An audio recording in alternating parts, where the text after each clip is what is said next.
નમસ્કાર, હું છું કેતલ અને આપ જોઈ રહ્યા છો CV24.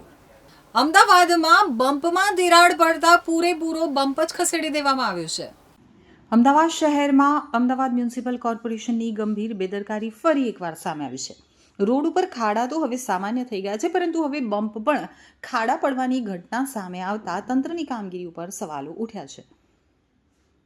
કર્ણાવતી ક્લબથી સાણંદ હાઈવેને જોડતા મુખ્ય માર્ગ ઉપર બમ્પ ઉપર મોટો ખાડો પડ્યો છે, જેના કારણે વાહન ચાલકોને ભારે હાલાકીનો સામનો કરવો પડી રહ્યો છે. સ્થાનિકોના જણાવ્યા મુજબ તંત્રએ ખાડાની યોગ્ય તપાસ અને મરામત કરાવવાની જગ્યાએ સીધો બમ્પ જ હટાવી દીધો. કેવી બેદરકારીથી બમ્પ ખાડો પડ્યો કે કમસે કમ તપાસ કરવાની પણ તસ્દી લેવાઈ ન હતી. એટલું જ નહીં, ખાડા કેવી રીતે પડ્યા તેની તપાસ કર્યા વિના નવા રોડનું કામ શરૂ કરી દેવામાં આવ્યું હોવાનો પણ આક્ષેપ કરવામાં આવી રહ્યો છે. પરિણામે સમસ્યાના મૂળ કારણને ઉકેલ્યા વિના તાત્કાલિક ઉપાય કરી અને મામલો દબાવવાનો પ્રયાસ થઈ રહ્યો હોવાનું જણાઈ રહ્યું છે.